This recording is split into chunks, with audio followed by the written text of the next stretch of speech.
Welcome to PW only IAS। आज हम लोग ऑप्शनल के विषय में कुछ बेसिक सा डिस्कशन करने जा रहे हैं, विशेषकर PSIR के बारे में। मैं डॉक्टर आदर्श कुमार आज आपसे political science and international relation, राजनीति विज्ञान और अंतर्राष्ट्रीय संबंध के विषय में कुछ बेसिक सी चर्चा करूँगा। इससे पहले आपको बता दें कि UPSC ने ऑप्शनल के लिए नए बैचेस की शुरुआत की है, नए बैचेस लॉन्च किए हैं। 27 नवंबर आपको स्क्रीन पर शो हो रहा होगा। 27 नवंबर से ये सारे बैचेस शुरू होने वाले हैं। सारे ऑप्शनल्स की डिटेल आपको स्क्रीन पर दी गई है। Geography, mathematics, public administration, anthropology, PSIR, history, sociology, geography, sociology तक ये सारे इंग्लिश में अवेलेबल हैं। जोग्राफी, सोशोलॉजी, PSIR और हिस्ट्री ये हिंदी में अवेलेबल हैं। तो ये हिंदी और इंग्लिश दो मीडियम में आपके लिए ये ऑप्शनल्स के ऑफ़र लेकर आए गए हैं। फिलहाल हम लोग अब PSIR की चर्चा शुरू करते हैं, राजनीति विज्ञान और अंतर्राष्ट्रीय संबंध के विषय में। बड़ा पॉपुलर सा सब्जेक्ट है, आप जानते हैं। PSIR राजनीति विज्ञान और अंतर्राष्ट्रीय संबंध किन किन टॉपिक से मिलकर के बना है, कैसे पढ़ना है, बेसिक डूज और डोंट्स की यहाँ पर हम लोग चर्चा करेंगे। बाकी डिटेल चर्चा हम लोग क्लास के अंतर्गत करते हैं। तो जैसा कि हम लोग जानते हैं कि हर ऑप्शनल पेपर में ऑप्शनल सब्जेक्ट में दो पेपर होते हैं, उसी तरीके से यहाँ पर भी पेपर 1 और पेपर 2 PSIR के अंतर्गत, political science and international relation के अंतर्गत पेपर 1 और पेपर 2 दो पेपर हैं, paper 1 and paper 2। Paper 1 theoretical part है, पॉलिटिकल साइंस की थ्योरी से रिलेटेड है, और इंडियन पॉलिटिक्स। तो दो चीज़ों, राजनीतिक सिद्धांत, राजनीतिक चिंतन, राजनीतिक सिद्धांत और इंडियन पॉलिटिक्स, भारतीय राजनीति, दो बातें पेपर 1 में है। और जो सेकंड पेपर है वो कंपैरेटिव पॉलिटिक्स, तुलनात्मक राजनीति और अंतर्राष्ट्रीय संबंध के बारे में है। यानी टोटल 4 टॉपिक हैं। आप अगर PSIR में समझें, political science and international relation में आप समझें, तो पेपर 1 में 2 टॉपिक है। एक राजनीतिक सिद्धांत है, पॉलिटिकल थ्योरी है, और दूसरा भारतीय राजनीति है, इंडियन पॉलिटिक्स है।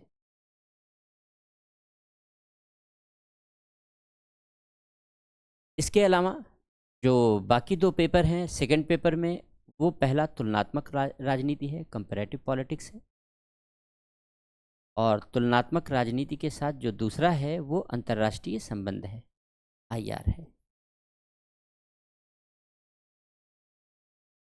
अंतर्राष्ट्रीय संबंध IR। टोटल 4 टॉपिक का ये सिलेबस है, मात्र टोटल 4 टॉपिक का ये सिलेबस डिज़ाइन किया गया है, और बहुत ही सरल सा विषय है, बहुत ही आसान सा विषय है। क्योंकि देखिए 2 पार्ट तो पूरे के पूरे GS में कवर हो जाते हैं। जो भारतीय राजनीति का पार्ट है इसका, ये तो पूरा का पूरा जनरल स्टडीज़ है, और जो अंतर्राष्ट्रीय संबंध का पार्ट है वो पूरा का पूरा जनरल स्टडीज़ है, GS है। तो ये 2 पार्ट, सिलेबस के ये 2 पार्ट, यानी 50% आप मान लो एक तरीके से। तो पूरा का पूरा जो 50% पार्ट है वो तो जनरल स्टडीज़ हो गया, GS हो गया। आप यहाँ पढ़ोगे तो GS में काम आएगा, GS में पढ़ लोगे यहाँ काम आएगा। हाँ, ये बात अवश्य है कि जब हम लोग जनरल स्टडीज़ में कोई चीज़ पढ़ते हैं, जैसे मान लो फंडामेंटल राइट है, मूल अधिकार है, राष्ट्रपति है, संसद है, सुप्रीम कोर्ट है, उच्चतम न्यायालय है, गवर्नर है, राज्यपाल है, इस तरीके के टॉपिक्स आप जनरल स्टडीज़ में भी पढ़ते हो और यहाँ पर भारतीय राजनीति में भी पढ़ोगे। ठीक इसी तरीके से IR में, अब जैसे रूस और यूक्रेन युद्ध चल रहा है, आपको पढ़ना ही पढ़ना है। इजराइल पर हमास का हमला है, वो आपको जानना ही जानना है। तो इस तरीके के चीज़ें आपको IR में, GS में भी काम आती हैं, और ये आपको अंतर्राष्ट्रीय संबंध यहाँ ऑप्शनल में भी काम आती हैं। जब आप जनरल स्टडीज़ में पढ़ते हो किसी चीज़ को, तो आपके पढ़ने का नज़रिया बहुत गहन नहीं होता, आप बहुत गहराई में जाकर नहीं पढ़ते हो। लेकिन हम जब ऑप्शनल में किसी चीज़ को पढ़ते हैं तो हम उसकी तह में जाते हैं, हम उसकी गहराई में जाते हैं, पढ़ते हैं, इन डेप्थ नॉलेज गेन करते हैं। क्योंकि जब तक हम इन डेप्थ नॉलेज गेन नहीं करेंगे और अच्छी एनालिसिस नहीं लिखेंगे, तब तक हमें अच्छे मार्क्स नहीं मिलेंगे। सारी लड़ाई मार्क्स की है, सारी मेहनत मार्क्स की है, कि हमें ज़्यादा से ज़्यादा नंबर अचीव करने हैं, ज़्यादा से ज़्यादा मार्क्स पाने हैं, और आप आसानी से 300+ मार्क्स PSIR में प्राप्त कर सकते हैं। और अगर आप ऑप्शनल में 300 प्लस जा रहे हैं, यकीन मानिए आपका सिलेक्शन कहीं नहीं गया है, अवश्य सिलेक्शन होगा। और PSIR जैसे ऑप्शनल में अगर आप 300 प्लस मार्क्स गेन कर रहे हैं, क्यों मैं ऐसा क्यों कह रहा हूँ? मैं ऐसा इसलिए कह रहा हूँ क्योंकि जब आप PSIR पढ़ते हैं तो जनरल स्टडीज़ के 2 पार्ट तो सीधे सीधे तैयार हो जाते हैं, इंडियन पॉलिटी सेकंड पेपर का और IR सेकंड पेपर का। इसके अलावा PSIR आपको इंटरनल सिक्योरिटी में भी हेल्प करता है, PSIR आपको पेपर 4 एथिक्स में भी हेल्प करता है, क्योंकि गांधी जी पर क्वेश्चन आते हैं, श्री अरबिंदो पर आते हैं, पूछे गए हैं, ये सब क्वेश्चन पूछे गए उनके स्टेटमेंट पर। इन सारे थिंकर्स को हम लोग यहाँ पॉलिटिकल थ्योरी के अंतर्गत पढ़ते हैं। तो प्लेटो पर भी क्वेश्चन आए हैं, हम लोग यहाँ पढ़ते हैं।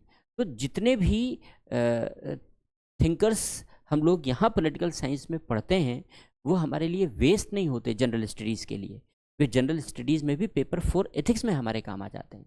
और हम लोगों ने ये पिछले वर्षों के अगर हम लोग पेपर देखें तो इन थिंकर से भी क्वेश्चन एथिक्स में आते रहे हैं। इसके अलावा जब हम लोग इस तरीके से PSIR को डिटेल में पढ़ रहे होते हैं तो हमारा एक नज़रिया, हमारा एक विज़न, हमारा एक अप्रोच बड़ा व्यापक हो जाता है। उसका लाभ हमें एस्से में भी मिलता है, क्योंकि एस्से में जो क्वेश्चन, एस्से में जो टॉपिक आते हैं 2 तरीके से आते हैं, या तो एब्स्ट्रैक्ट नेचर के आते हैं एस्से के टॉपिक, और या तो बड़े व्यावहारिक मुद्दों से संबंधित आते हैं। पिछले 2-3 वर्षों का जो ट्रेंड है उसमें व्यावहारिक मुद्दों से संबंधित टॉपिक वे कवर नहीं कर रहे हैं, वे सब एब्स्ट्रैक्ट नेचर के टॉपिक्स को कवर कर रहे हैं। और जब आप पॉलिटिकल थ्योरी में पॉलिटिकल थॉट्स पढ़ते हैं, इंडियन थॉट्स पढ़ते हैं, वेस्टर्न थॉट्स पढ़ते हैं, तो उन थॉट्स को पढ़ते पढ़ते उन सारे एब्स्ट्रैक्ट एस्पेक्ट पर आपकी एक मजबूत पकड़ और एक अच्छी पकड़ हो जाती है, आपके पास सोचने का एक तरीका आ जाता है। स्वाभाविक सी बात है कि पूरा इससे आपके चिंतन पर बेस्ड है। आप कितना व्यापक चिंतन करते हो, कितना अच्छा चिंतन करते हो, कितना गहन चिंतन करते हो, यही आपको इससे में अधिक से अधिक अंक दिलाता है। और PSIR आपके लिए वो पृष्ठभूमि निर्मित करता है, वो धरातल निर्मित करता है जहां आपका चिंतन यह उड़ान भर सकता है।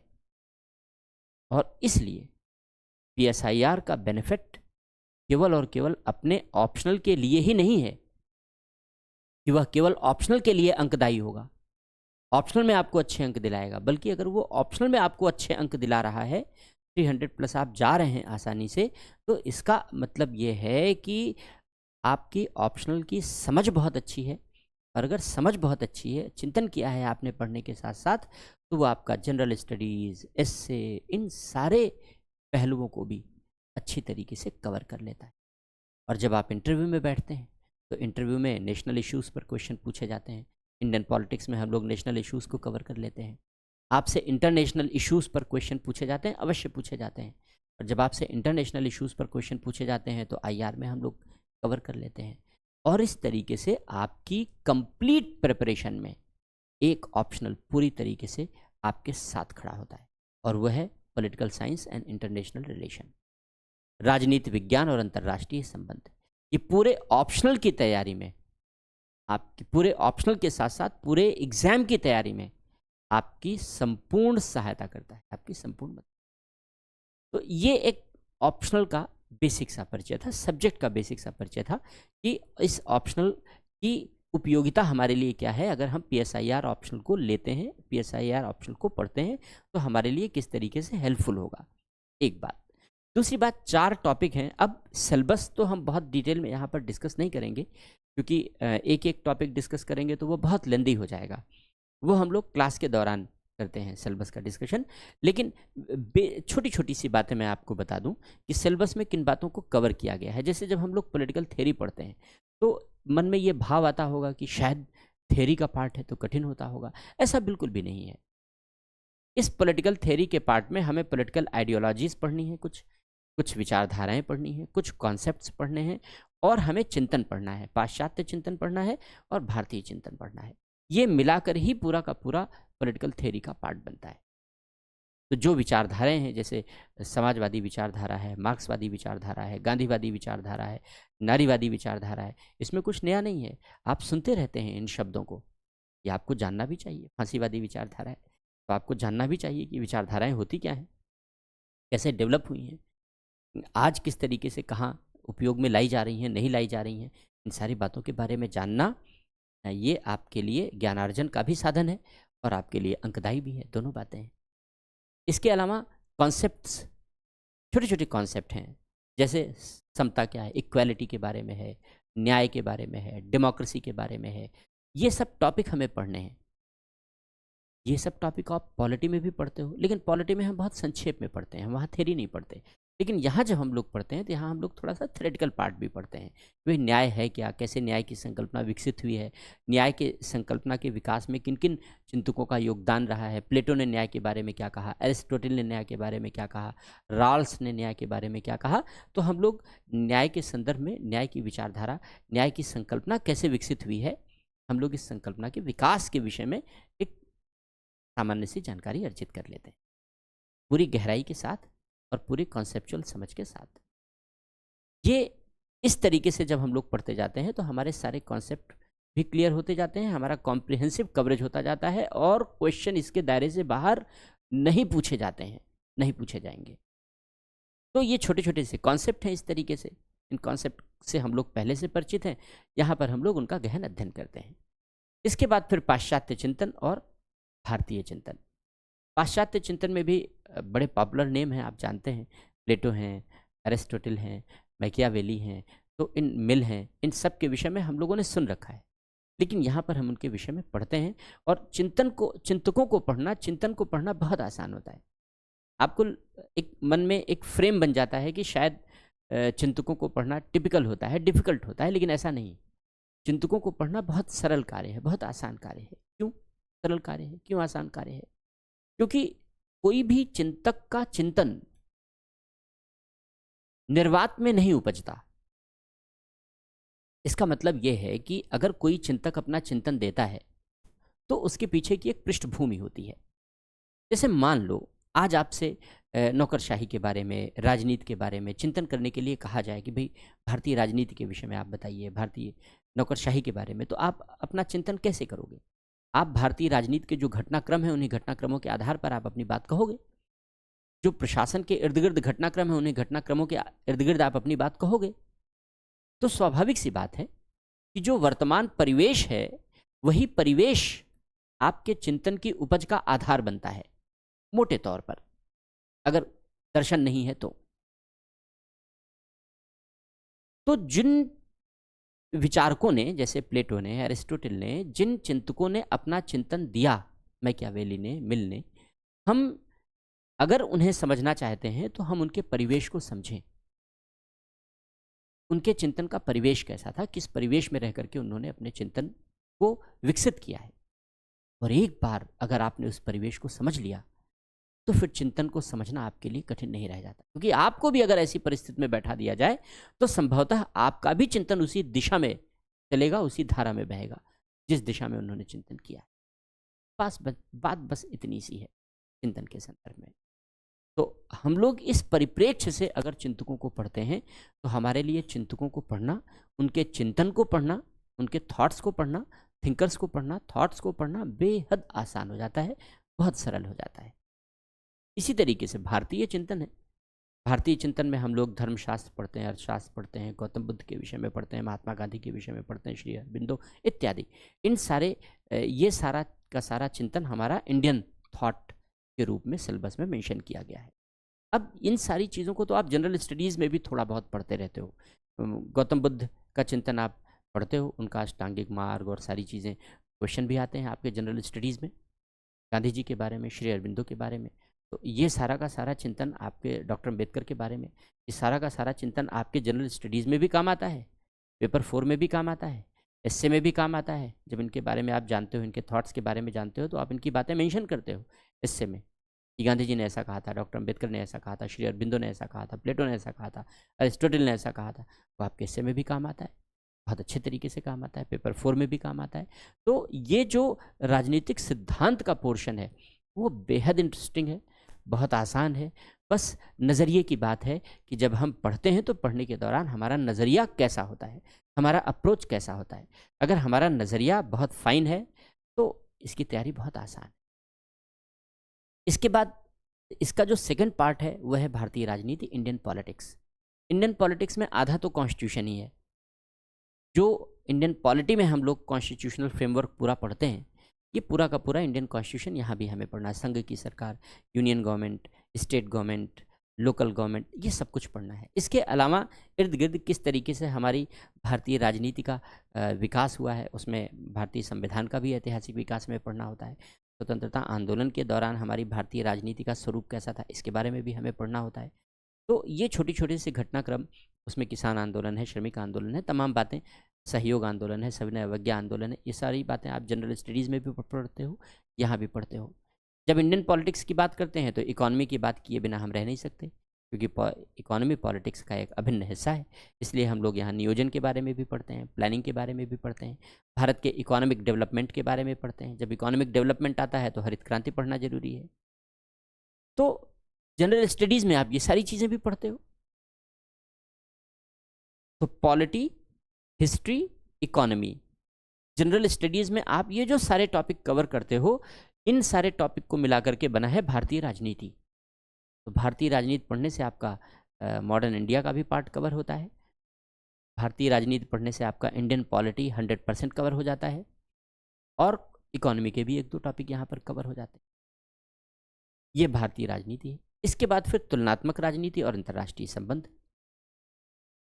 तुलनात्मक राजनीति का जब हम लोग अध्ययन करते हैं तो इसमें हमें कुछ कॉन्सेप्चुअल स्टडीज़ करनी होती हैं, कॉन्सेप्चुअल डिस्कशन होता है इसके अंतर्गत कि भाई अगर हम तुलनात्मक राजनीति का अध्ययन कर रहे हैं, यानी राजनीति का तुलना के आधार पर अध्ययन कर रहे हैं, तो राजनीति का तुलना के आधार पर अध्ययन करने का दृष्टिकोण क्या क्या होना चाहिए। तो यहाँ पर दृष्टिकोण आदि के विषय में हम लोग चर्चा करते हैं, और उन दृष्टिकोणों पर प्रश्न भी आते हैं। तो कुछ थोड़ा सा केवल थ्योरेटिकल पार्ट है, एक यूनिट है केवल थ्योरेटिकल पार्ट के रूप में यहाँ पर अच्छे तरीके से, और बाकी कुछ यूनिट तो ऐसी हैं इस सेकंड पेपर की जो हम लोग फर्स्ट पेपर के साथ पढ़ लेते हैं। जैसे राज्य के विषय में है, राज्य के तुलनात्मक अध्ययन के विषय में, तो यहाँ राज्य का सिद्धांत पढ़ते हैं, उसको हम लोग कवर कर लेते हैं। प्रतिनिधान और सहभागिता, रिप्रेजेंटेशन एंड पार्टिसिपेशन की यूनिट है, जिसमें दलीय प्रणाली आता है, दबाव समूह आते हैं, ये सारी चीज़ें आती हैं। भारतीय राजनीति में भी हम पढ़ते हैं, तुलनात्मक राजनीति में भी पढ़ते हैं, दोनों जगह पढ़ते हैं। ग्लोबलाइजेशन, तो ग्लोबलाइजेशन का जो इम्पैक्ट है विकासशील देशों और विकसित देशों पर, इसे पढ़ा जाता है। ये सारी चीज़ें आप जानते हो, ये जीएस में भी आपके काम आता है। तो ये इसी तरीके से ये तुलनात्मक राजनीति का सिलेबस डिज़ाइन किया गया है, बेहद आसान सा। और फिर अंतर्राष्ट्रीय संबंध IR, इसमें शीत युद्ध काल से लेकर के, यानी द्वितीय विश्व युद्ध के बाद से लेकर के हमारा जो अंतर्राष्ट्रीय संबंधों की रूपरेखा है कैसे निर्मित हुई है, शीत युद्ध काल कैसा था, शीत युद्धोत्तर काल कैसा था, नैम कूटनिरपेक्ष आंदोलन की शुरुआत कैसे हुई, इन सारी बातों को लेकर के एक अंतर्राष्ट्रीय संबंधों की व्यवस्था कैसे निर्मित हुई है, उन सारे पहलुओं का विस्तार पूर्वक हम लोग अध्ययन करते हैं। फिर भारतीय विदेश नीति और भारत के दूसरे देशों के साथ संबंध, किस तरीके से अंतर्राष्ट्रीय राजनीति का क्षेत्रीकरण हुआ है, अलग अलग संगठन बने हैं, जैसे ब्रिक्स बना है, SCO बना है, आसियान बना है, क्वाड बना है। तो किस तरीके से अंतर्राष्ट्रीय राजनीति का क्षेत्रीकरण हुआ है, और किस तरीके से ये क्षेत्रीय संगठन अंतर्राष्ट्रीय राजनीति में अपनी प्रमुख भूमिका निभाते हैं, इस पर क्वेश्चन GS में भी आता है। प्रतिवर्ष एक ऑर्गेनाइजेशन पर क्वेश्चन आता है, और यहाँ पर भी क्वेश्चन पूछा जाता है। तो कुल मिलाकर के जो अंतर्राष्ट्रीय संबंधों का टॉपिक है, अंतर्राष्ट्रीय संबंधों का टॉपिक भी आपके लिए बड़ा व्यावहारिक सा टॉपिक है, बड़ा इंटरेस्टिंग सा टॉपिक है। तो पूरा का पूरा जो PSIR का सिलेबस है वो आपके लिए बेहद रोचक है, रुचिकर है। अगर आप वर्तमान व्यवस्था में इंटरेस्ट रखते हैं, होगा, अगर आप जागरूक व्यक्ति हैं तो आपका इंटरेस्ट अवश्य होगा कि किस तरीके से हमारी व्यवस्था काम कर रही है, किस तरीके से दूसरे देशों की व्यवस्था काम कर रही है, और इम्पैक्ट कैसे होता है, कैसे एक दूसरे के बीच इंट्रैक्शन होता है। यही अंतर्राष्ट्रीय संबंधों का मुख्य आधार है। तो इन सारी बातों को समझना, इन सारी बातों का अध्ययन करना बेहद इंटरेस्टिंग है, बहुत रुचिकर है। कैसे पढ़ेंगे हम लोग और किस तरीके से इन चीज़ों को लेकर के आगे चलेंगे, इसके बारे में हम लोग संक्षेप में यहाँ पर चर्चा कर लेते हैं। तो सबसे पहली बात है, अगर हम लोग PSIR का अध्ययन करेंगे तो कोई भी टॉपिक अगर हम लोग पढ़ें, तो सिविल सेवा एग्ज़ाम के लिए किसी भी टॉपिक को पढ़ने का सबसे अच्छा तरीका ये है कि आपकी कंसेप्चुअल अंडरस्टैंडिंग अच्छी होनी चाहिए। अगर आपने किसी टॉपिक को कंसेप्चुअली अच्छे तरीके से पढ़ रखा है, संकल्पनाओं को, अवधारणाओं को आपने अच्छे तरीके से समझ रखा है तो आप विनर हैं। आप जीतने जा रहे हैं, आप सफलता पाने जा रहे हैं, इसमें कोई दो राय नहीं है। अगर कॉन्सेप्ट की समझ नहीं है और चीज़ों को केवल रटने की कोशिश करते हैं तो फिर हमारे लिए सफलता दुर्लभ हो जाती है। यही कारण है कि हमारे अध्ययन का जो मुख्य आधार है वो कॉन्सेप्चुअल होगा। कॉन्सेप्ट्स को बेस बना करके हम लोग अध्ययन करेंगे, कॉन्सेप्ट्स की मजबूती पर ध्यान देंगे। कॉन्सेप्ट के साथ साथ जो एनालिसिस है, हर कॉन्सेप्ट की एनालिसिस होनी ज़रूरी है, मल्टी डायमेंशनल एनालिसिस होनी ज़रूरी है, जिससे कि हम किसी भी कॉन्सेप्ट या किसी भी विषय के बहुआयामी परिदृश्य को समझ सकें, मल्टी डायमेंशनल एस्पेक्ट को समझ सकें, जितने आयामों में उसकी व्याख्या की जा सकती है हम उसे समझ सकें। तो इस नज़रिए से अध्ययन होगा। और जो रेलेवेंट फैक्ट्स हैं, जो हमारी इस एनालिसिस को सपोर्ट करते हैं, जो हमारे इंटरप्रिटेशन को सपोर्ट करते हैं, हम उन फैक्ट्स की भी चर्चा करते हैं, रेलेवेंट फैक्ट्स की भी चर्चा करते हैं। तो इस तरीके से कंसेप्चुअली हम अध्ययन लेकर के आगे करेंगे। और अगर आप पढ़ते हैं यहाँ तब भी, नहीं पढ़ते हैं तब भी, आपको अध्ययन का यही तरीका कंटिन्यू रखना है कि चीज़ों की गहराई में जा कर के आपको अध्ययन करना है, कंसेप्चुअली आपको मजबूत होना है। अगर कॉन्सेप्ट आपके अच्छे हैं तो आपको सफलता पाने से कोई रोक नहीं सकता। बाकी प्रैक्टिस करनी होती है, क्वेश्चन प्रैक्टिस करनी होती है।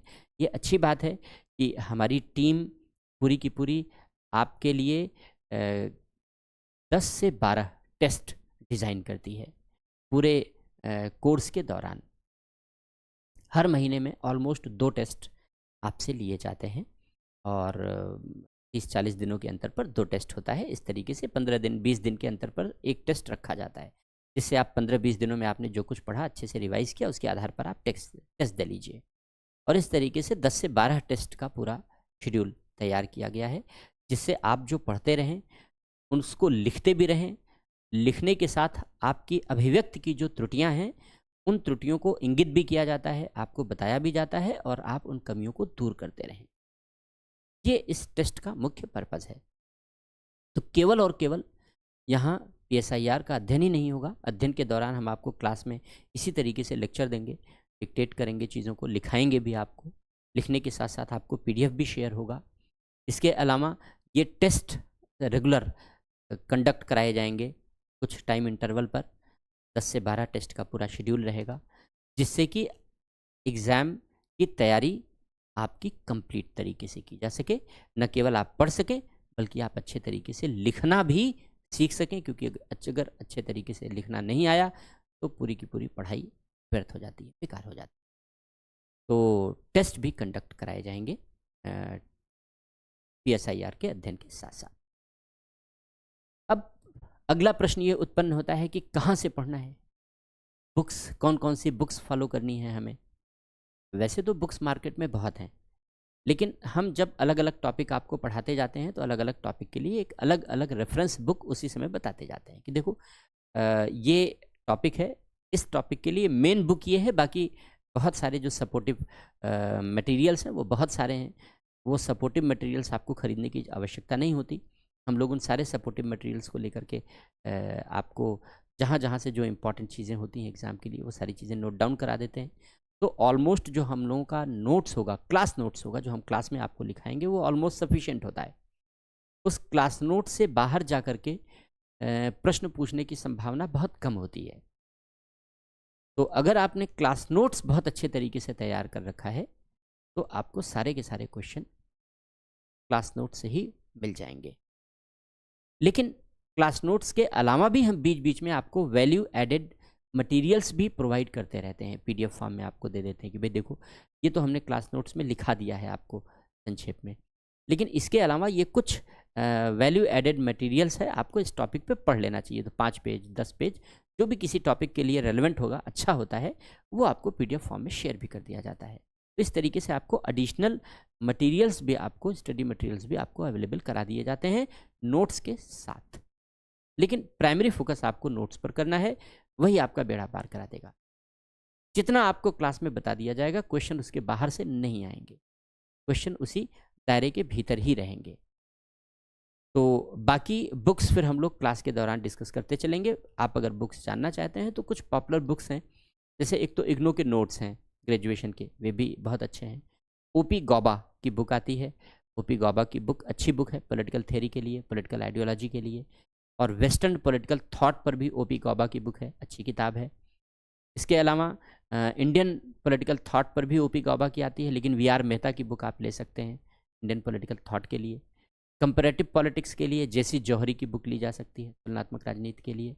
और अंतर्राष्ट्रीय संबंधों के लिए तो देखो ये तो बड़ा ही व्यावहारिक सा होता है, सब कुछ आसपास के घटनाक्रमों से संबंधित होता है, करंट से रिलेटेड क्वेश्चन पूछे जाते हैं, लेकिन फिर भी एक जो बैकग्राउंड है उस बैकग्राउंड की समझ भी होनी चाहिए। उसके लिए जो अंतर्राष्ट्रीय राजनीति के नाम से BL फाड़िया की बुक आती है, आप उसे भी देख सकते हैं, उसे पढ़ सकते हैं, अच्छी है। फिर इंटरनेशनल ऑर्गेनाइजेशन के लिए कुलदीप फाड़िया की बुक आती है, इंटरनेशनल ऑर्गेनाइजेशन आप वहाँ से कवर कर सकते हैं डिटेल में। तो इस तरीके से ये संक्षेप में बुक का एक सार है। एक एंड्रयू हेवुड की भी बुक आती है ग्लोबल पॉलिटिक्स पर, वो भी बुक बहुत अच्छी है, लेकिन वो हिंदी मीडियम में अवेलेबल नहीं है, वो इंग्लिश मीडियम में अवेलेबल है। तो ये कुछ बेसिक बुक्स हैं जो मैंने आपको यहाँ पर बताई। इसके अलावा जो बाकी डिटेल डिस्कशन है, वो डिटेल डिस्कशन हम लोग क्लास के दौरान करते रहेंगे, क्लास के दौरान आगे पढ़ेंगे। कैसे पढ़ेंगे हम लोग, एक छोटा सा टॉपिक लेकर के हम आपको यहाँ पर अप्रोच की बात बताते हैं, किस तरीके से, जैसे मैंने कहा कि भाई अप्रोच हमारा कंसेप्चुअल होना चाहिए, कैसे हम चीज़ों को लेकर के आगे बढ़ेंगे। अब इसके लिए हम किसी एक टॉपिक को एग्जाम्पल के रूप में ले सकते हैं, यानी एक टॉपिक हम लोग उठा सकते हैं और उस टॉपिक को पढ़ सकते हैं। वो लेंदी होगा थोड़ा सा, और अगर कोई थ्योरेटिकल टॉपिक लेंगे तो बहुत सारे छोटे छोटे से कॉन्सेप्ट की आवश्यकता होगी, तो उतना डेप्थ और उतनी जटिलता में मैं अभी शुरुआत में नहीं जाना चाहता, क्योंकि अभी अगर आप वीडियो देख रहे हैं तो हो सकता है आप पहली बार PSIR के बारे में जानना चाह रहे हो, तो आपके पास कॉन्सेप्ट की या टर्मिनोलॉजीज़ की जो शब्दावलियाँ हैं, उन शब्दावलियों की बहुत अच्छी पकड़ नहीं होगी, वो धीरे धीरे अध्ययन के साथ मजबूत होती चली जाती है। इसलिए हम एक बहुत व्यावहारिक सा टॉपिक लेते हैं। टॉपिक क्या लेते हैं, क्वेश्चन ले लेते हैं, जो अभी पिछले वर्ष 2023 में पूछा गया है। जैसे आप देखो 2023 में क्वेश्चन पूछा गया है फर्स्ट पेपर में, मेन एग्जामिनेशन में, कि भारतीय संविधान में मूल कर्तव्यों का मुख्य लक्ष्य नागरिकों में नागरिक उत्तरदायित्व उत्पन्न करना है, स्पष्ट कीजिए। तो मूल कर्तव्य पर क्वेश्चन है, यानी मूल कर्तव्य के महत्व पर क्वेश्चन है। तो ऐसे ही क्वेश्चन आते हैं, बड़े सरल सरल से क्वेश्चन आते हैं। भारतीय संविधान पर ब्रिटिश संविधान की छाप, ये टिप्पणी पूछा गया है। तो क्वेश्चन में दो एक और पढ़ के आपको बता देता हूँ। भारतीय संविधान किसी राष्ट्र की आधारशिला है। जातिगत राजनीति के उदय का श्रेय क्षेत्रीय आकांक्षाओं और चुनावी अभिव्यक्तियों दोनों को दिया जा सकता है। यानी अगर आप PSIR आपने नहीं भी पढ़ा है, तब भी आप इस तरीके के क्वेश्चन का आंसर तो आसानी से कर सकते हैं, क्योंकि ये बड़े सामान्य सी समझ के क्वेश्चन है। तो फिलहाल हम मूल कर्तव्यों का क्वेश्चन ले लेते हैं यहाँ पर, क्योंकि वो सरल सा डिस्कशन है आपके लिए, समझ आपके लिए आसान है यहाँ पर, बिना किसी गहन अध्ययन और बिना किसी गहन समझ के। ये कह रहा है कि भारतीय संविधान में जो मूल कर्तव्य वर्णित किए गए हैं, ये मूल कर्तव्य नागरिकों में नागरिक उत्तरदायित्व उत्पन्न करने के लिए हैं। इसी बात को स्पष्ट करना है, किस तरीके से मूल कर्तव्य नागरिकों के लिए नागरिक दायित्व की भावना उत्पन्न करते हैं। तो हम लोग जानते हैं कि जो फंडामेंटल ड्यूटीज़ हैं, मूल कर्तव्य हैं, ये मूल कर्तव्य पर क्वेश्चन पूछा गया IAS 2023 में, और क्वेश्चन ये पूछा गया कि मूल कर्तव्य नागरिकों में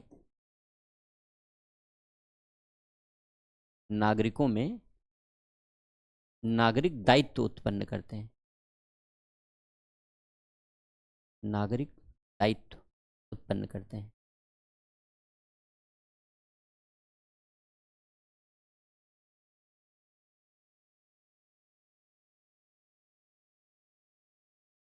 ये क्वेश्चन है 2023 का, बहुत सरल सा क्वेश्चन है। संविधान में मूल कर्तव्यों का समावेश क्यों किया गया? हम लोग जानते हैं कि हमारे संविधान में प्रारंभ से ही मूल अधिकार दिए गए थे, फंडामेंटल राइट्स दिए गए थे। संविधान के पार्ट 3 में हमें फंडामेंटल राइट्स दिए गए हैं, मूल अधिकार दिए गए हैं, लेकिन मूल कर्तव्यों का समावेश ओरिजिनल कॉन्स्टिट्यूशन में नहीं था। 42nd कॉन्स्टिट्यूशनल अमेंडमेंट 1976 के माध्यम से कॉन्स्टिट्यूशन में मूल कर्तव्यों का प्रावधान समावेशित किया गया है। क्यों समावेशित किया गया मूल कर्तव्यों का प्रावधान? मूल कर्तव्यों का प्रावधान इसीलिए संविधान में शामिल किया गया जिससे हम भारतीय नागरिकों को एक सभ्य नागरिक बनने की प्रेरणा दे सकें और भारतीय समाज को एक सभ्य समाज बनने की प्रेरणा दे सकें। तो क्या संविधान में लिखने से ऐसी प्रेरणा आती है? नहीं, यह बात नहीं है, क्योंकि हमारे यहाँ विश्व में अगर आप देखें तो भारत, जापान जैसे ही संविधान हैं जहाँ मूल कर्तव्यों का समावेश किया गया है। 1991 से पहले सोवियत संघ का अपना संविधान था, उसमें भी मूल कर्तव्यों का समावेश था, लेकिन 1991 में सोवियत संघ के विघटन के बाद उस संविधान का अस्तित्व भी खत्म हो गया, क्योंकि सारे के सारे देश अलग हो गए, सबका अपना अपना संविधान हो गया। तो समाजवादी देशों में यह बात प्रचलन में रही कि नागरिकों के लिए सामाजिक उत्तरदायित्व तो सुनिश्चित करने चाहिए, इसलिए सोवियत संघ ने मूल कर्तव्यों का समावेश कर दिया। लेकिन क्या अन्य देशों में यह भावना नहीं होती कि नागरिकों के ऊपर नागरिकों के उत्तरदायित्व तो आरोपित होने चाहिए? होती है, लेकिन अन्य देशों ने दूसरा सिस्टम अपना रखा है। अधिकांशतः देशों में ये एजुकेशन सिस्टम का पार्ट होता है। जब एजुकेशन प्रोवाइड की जाती है, जब शिक्षा दी जाती है, तो शिक्षा के साथ ही बच्चों को सिखाया जाता है एक नागरिक उत्तरदायित्व के बारे में, समाज में दूसरों के साथ कैसा व्यवहार करना है, परिस्थिति पर्यावरण के साथ कैसा व्यवहार करना है, जीव जंतुओं के साथ कैसा व्यवहार करना है, तमाम बातें समाज में कैसे रहना है, यही है नागरिक उत्तरदायित्व। समाज में एक सभ्य नागरिक बनकर कैसे रहना है, यही है नागरिक उत्तरदायित्व, यही है नागरिक दायित्व। ये बातें एजुकेशन सिस्टम का पार्ट होती हैं ज़्यादातर देशों में। जैसे अगर आप सिंगापुर के एजुकेशन सिस्टम को देखें तो सिंगापुर के एजुकेशन मिनिस्ट्री ने, वहाँ के शिक्षा मंत्रालय ने एक गाइडलाइन जारी की है। उन्होंने अलग अलग एज ग्रुप बना लिए हैं। उस एज ग्रुप में स्कूल बच्चों को क्या सिखाएगा और घर बच्चों को क्या सिखाएगा, बाकायदा इसकी लिस्टिंग की गई है, उसकी लिस्ट तैयार कर ली गई है। एज ग्रुप लिखा उन्होंने, एज ग्रुप के बाद लिखा कि स्कूल क्या सिखाएगा इस एज ग्रुप के बच्चों को, घर क्या सिखाएगा, और वो लिस्ट एजुकेशन मिनिस्ट्री ने अपलोड कर दी है। वो पूरे देश में फॉलो होती है। तो स्कूल, जैसे हम लोगों को नैतिक शिक्षा दी जाती है, स्कूल में नैतिक शिक्षा उपलब्ध कराई जाती है, कभी कभी सारे स्कूलों में तो नहीं दी जाती, कुछ स्कूलों में दी जाती है। नैतिक शिक्षा का एक करिकुलम होता है। कहीं कहीं नैतिक शिक्षा का करिकुलम केवल और केवल एक फॉर्मेलिटी होती है, बाकी नहीं होती, लेकिन कहीं कहीं अच्छे से कराया जाता है। तो जो सिंगापुर जैसे देश हैं, जैसे मैंने आपको अभी एग्जाम्पल दिया, तो इन देशों ने बच्चों की परवरिश में ही, स्कूलिंग में ही ऐसा प्रावधान कर दिया है जिससे कि नागरिक उत्तरदायित्व के लक्षण उनकी जीवन शैली में समाहित हो जाते हैं। जैसे देश की सेवा करने का भाव, देश का सम्मान, देश के प्रतीकों जैसे राष्ट्रध्वज है हमारा, राष्ट्रगान है, राष्ट्रगीत है, संविधान है, इन सब का सम्मान करने का कर्तव्य, जो पूरा का पूरा हमारा सामाजिक संस्कृति है। हमारे समाज में भिन्न भिन्न संस्कृतियां हैं, उन सभी संस्कृतियों का हम आदर करें, सभी के साथ सह अस्तित्व की भावना का विकास करें, मिलजुल कर रहें, झगड़ा ना करें, आपस में विवाद ना करें, मिलजुल करके रहें। स्त्रियों के प्रति असम्मान का भाव न रखें, ऐसे सारे आचरण का परित्याग करें जो स्त्रियों के सम्मान के विरुद्ध हो। हिंसा से दूर रहना चाहिए। हमारे महापुरुषों ने भी हमें हिंसा से दूर रहने की शिक्षा दी है। हिंसा से दूर रहना चाहिए हमें। जो हमारी सार्वजनिक संपत्तियां हैं, बैंक है, ट्रांसपोर्ट है, बस है, ट्रेन है, उसको सुरक्षित रखना चाहिए। जब हमें गुस्सा आता है तो लोग क्या करते हैं, सबसे पहले तोड़फोड़ इन्हीं सार्वजनिक संपत्तियों में करते हैं। हमारी अपनी संपत्तियां हैं, सबकी संपत्तियां हैं, तो सार्वजनिक संपत्तियों को सुरक्षित रखना चाहिए। जो भी पर्यावरण के घटक हैं, वन है, वन्य जीव हैं, वनस्पतियां हैं, झील हैं, नदियां हैं, तालाब हैं, ये सब प्राकृतिक घटक हैं हमारे। हमें इन सब का संरक्षण करना चाहिए, इन सब का संरक्षण करना चाहिए। जो वन्य जीव हैं उन जीवों के प्रति दया भाव, प्राणी मात्र के प्रति दया भाव रखनी चाहिए। हमें जीवन में स्वयं उत्कर्ष के लिए आगे बढ़ना चाहिए, उन्नति के लिए आगे बढ़ना चाहिए वैज्ञानिक दृष्टिकोण के आधार पर। लेकिन वैज्ञानिकता के साथ साथ मानववाद भी होना चाहिए, मानवीय दृष्टिकोण भी होना चाहिए, और अपने विकास के साथ साथ राष्ट्र के विकास पर भी ध्यान देना चाहिए इत्यादि। ये अगर हम एक सभ्य नागरिक के रूप में जीवन यापन करना चाहते हैं तो हम इन्हीं उत्तरदायित्वों को ग्रहण करना चाहते हैं अपने जीवन में, और इन्हीं उत्तरदायित्वों को ग्रहण करके हम अपने आप को एक सभ्य नागरिक के रूप में प्रस्तुत करना चाहते हैं समाज में। अगर हमारा जीवन इन लक्षणों से युक्त है तभी हम समाज के सभ्य सदस्य कहे जाते हैं। अगर हम हिंसा करने लगें तो हम असभ्य सदस्य कहे जाते हैं। अगर हम पर्यावरण का, वन्य जीवों के प्रति क्रूरता दिखलाते हैं तो हम असभ्य कहे जाते हैं। अपराध है ये, और इसके लिए सजा का प्रावधान है, कानून है, पशु क्रूरता अधिनियम, और इसके लिए सजा का प्रावधान है। तो इन चीज़ों को, इसके विपरीत आचरण को, अभी जो हमने कर्तव्य बताए, जो उत्तरदायित्व हमने बताए कि एक सभ्य जीवन के रूप में हमारे अंदर ये उत्तरदायित्व निर्वाह की भावना होनी चाहिए। अगर हम इसके विपरीत आचरण करते हैं तो हमारे कानूनों के अंतर्गत इसके विपरीत आचरण को अपराध घोषित किया गया है और उसके लिए दंड का प्रावधान भी किया गया है। और जिन उत्तरदायित्वों की हमने चर्चा की, यही उत्तरदायित्व हमारे मूल कर्तव्य है। यही लिखा है मूल कर्तव्यों में।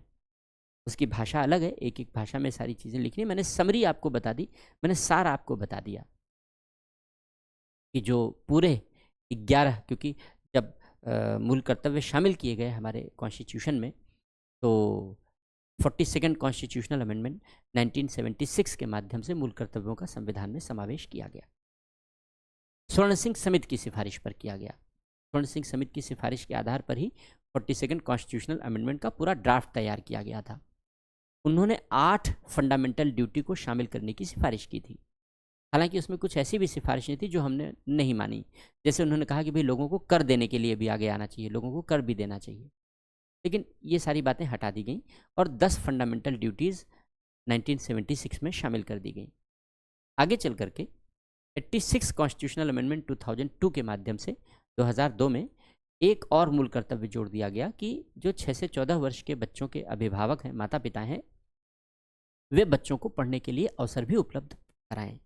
क्योंकि अगर बच्चा पढ़ा लिखा नहीं होगा तो एक सभ्य जीवन जीने की कल्पना नहीं की जा सकती, एक अच्छा जीवन जीने की कल्पना, एक गुणवत्तापूर्ण जीवन जीने की कल्पना नहीं की जा सकती। तो ये एक 11वां मूल कर्तव्य जोड़ दिया गया। तो इस तरीके से टोटल 11 फंडामेंटल ड्यूटीज़ हैं। ये जितनी भी ड्यूटीज़ हैं जिनके बारे में हमने आपसे अभी चर्चा की, ये सारी की सारी फंडामेंटल ड्यूटीज़ का अगर हम पालन करते हैं तो हम समाज के सभ्य नागरिक कहे जाते हैं।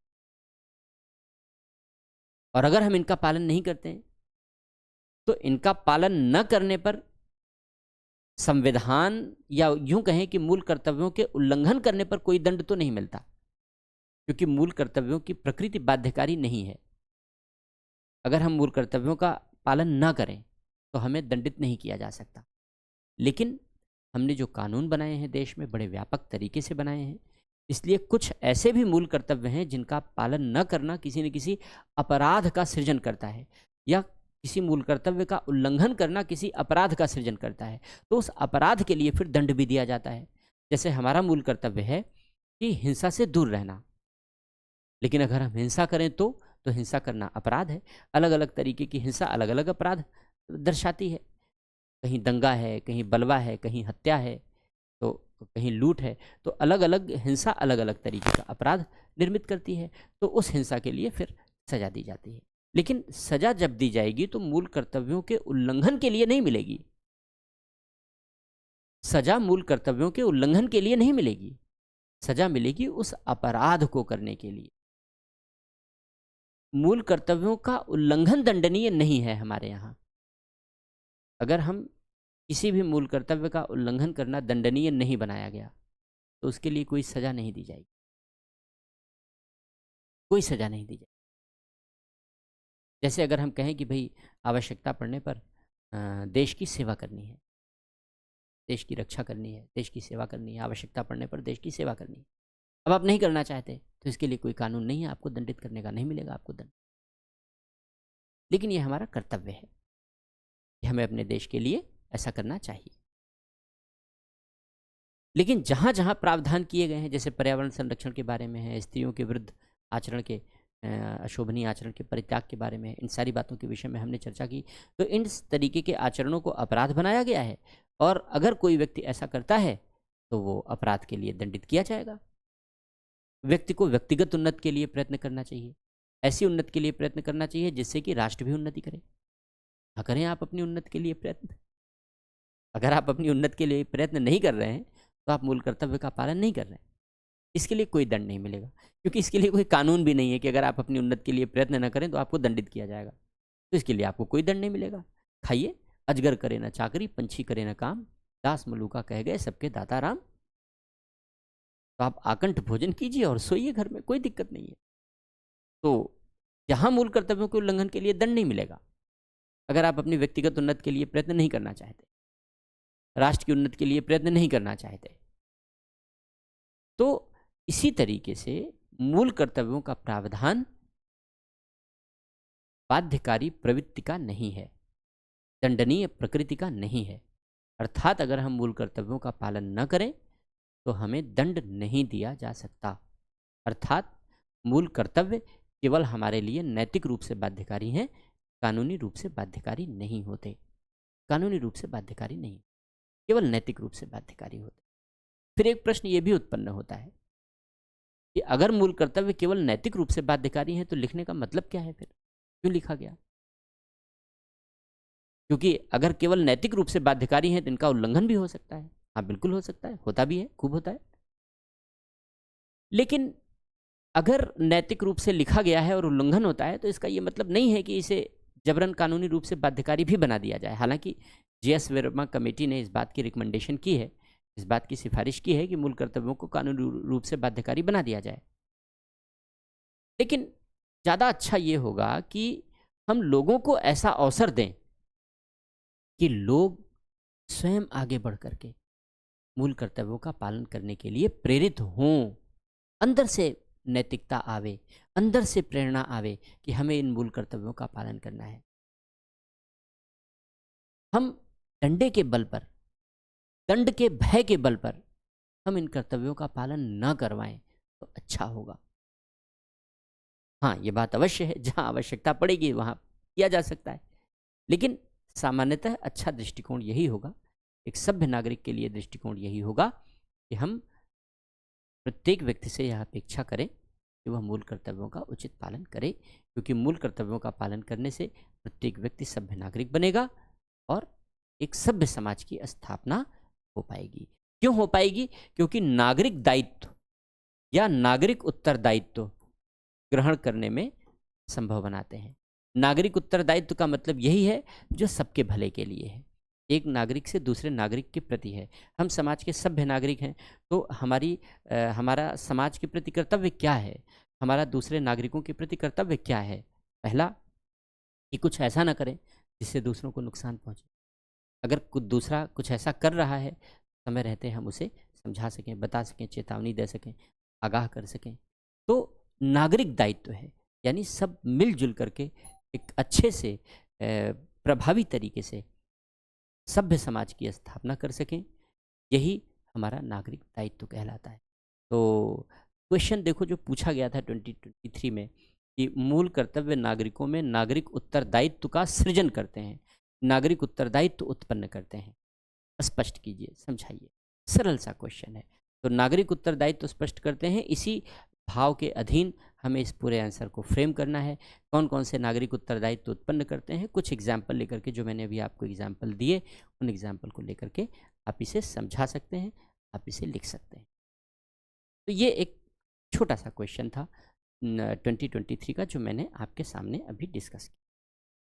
इसी तरीके से जब हम लोग क्लास में डिस्कशन करते हैं तो प्रीवियस ईयर के सारे क्वेश्चन भी डिस्कस करते हैं। कोई भी टॉपिक हमने कवर किया तो जो टॉपिक हम कवर करते हैं उस टॉपिक से रिलेटेड जो प्रीवियस ईयर के क्वेश्चन पूछे गए हैं उन प्रीवियस ईयर के क्वेश्चन को भी हम लोग डिस्कस करते हैं। और प्रीवियस ईयर के क्वेश्चन को डिस्कस करने के साथ साथ हम कुछ प्रैक्टिस क्वेश्चन भी लिखते हैं कि आप PYQs भी देखें कि आप जो पढ़ रहे हैं आपके पढ़ने से आप प्रीवियस ईयर के क्वेश्चन को करने में कंफर्टेबल फील कर रहे हैं, अटेम्प्ट कर पा रहे हैं, अप्रोच कर पा रहे हैं या नहीं, एक ये समझ विकसित होती है। और दूसरा कुछ नए प्रैक्टिस क्वेश्चन भी हम देते हैं। तो हर क्लास में हर टॉपिक के ख़त्म होने के बाद ये हमारी एक रेगुलर प्रैक्टिस रहती है कि जैसे जैसे एक एक टॉपिक ख़त्म होता जाएगा उस टॉपिक से रिलेटेड जितने भी क्वेश्चन होंगे वो सारे के सारे क्वेश्चन हम लेकर के आएंगे और उन क्वेश्चंस के साथ साथ कुछ प्रैक्टिस क्वेश्चंस भी आपको लिखाएंगे। तो पढ़ने के साथ साथ हम लोग प्रैक्टिस क्वेश्चंस भी इसी तरीके से करते चलेंगे प्रीवियस ईयर के क्वेश्चन के साथ साथ। तो आपके PYQs भी सॉल्व होते जाएंगे।